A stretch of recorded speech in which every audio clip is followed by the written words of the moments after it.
ओम शांति। एक बहुत आने दिया, पकड़ लिया कि मैं सत्यता के मार्ग पर हूँ और मैंने शनि देव को यहाँ स्थापित किया, तो उसमें मेरा कोई खुद का लोभ नहीं है, परंतु सत्यता के अनुसार मैं चल रहा हूँ और मैं सत्य बात पे अडिग रहूंगा। चाहे कोई भी चला जाए मेरे पास से, मुझे उसकी परवाह नहीं, सत्य को मैं जाने नहीं दूंगा। और इसीलिए उन्होंने सत्य को पकड़ के रखा। तो आप सबको ये पता हो कि सत्य सदैव हमारे साथ रहता है। सत्य के लिए कहा जाता है सच तो बिठो नच। अगर सच है तो हम सच्चाई में नाचते रहते हैं।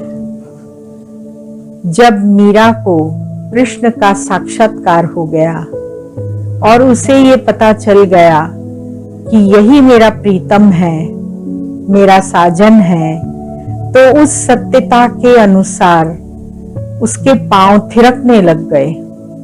वीणा बजाती थी और नाचती जाती थी। इसीलिए किसी ने कहा है, सांच बराबर तप नहीं, झूठ बराबर पाप। जिसे हृदय में सांच है, ता हृदय हरि आप। सत्य के सूर्य को असत्य के बादल कभी भी छुपा नहीं सकते।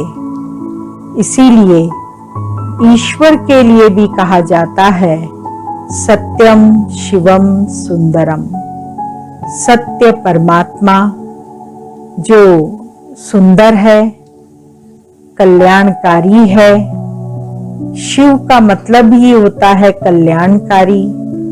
बिंदु रूप परमात्मा हम आत्माओं का पिता होने के नाते सत्य स्वरूप है और सत्य ज्ञान सुनाता है, सत्य परिचय देता है।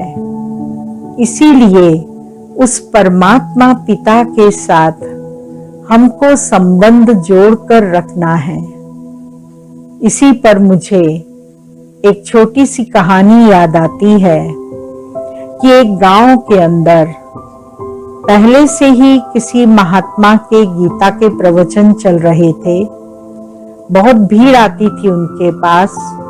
महात्मा जी भी बहुत खुश थे कि बहुत से मनुष्य आते हैं उनका ज्ञान सुनने। फिर वहां पर दूसरे कोई संत पहुंच गए। उन संत ने भी प्रवचन करना शुरू किया। तो महात्मा जी को लगने लगा कि हमारे यहाँ के लोग उस संत की कथा सुनने के लिए उसके पास जाने लग गए हैं। तो उन्होंने उस संत की बुराई करनी शुरू की। वो प्रवचन गीता पर कम देते थे और संत पर प्रवचन करते थे।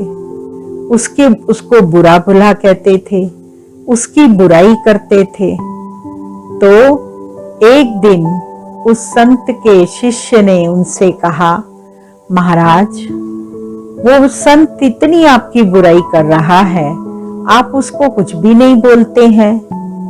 तो उन्होंने कहा कि मेरी बुराई करने से मैं कोई घिस नहीं जाऊंगा, मेरा कोई किसी भी प्रकार का गलत व्यवहार उसके साथ नहीं होगा। वो कह रहा है, कहने दो। अच्छा है और भी ज्यादा लोग सुन करके मेरी बुराई मेरे पास प्रवचन सुनने आएंगे। इसीलिए हमें उसे कुछ नहीं कहना, अपने आप ही वो बंद हो जाएगा। तो सत्यता के मार्ग पर चलने वाला व्यक्ति सबकी भलाई सोचता है, सबके बारे में अच्छा सोचता है।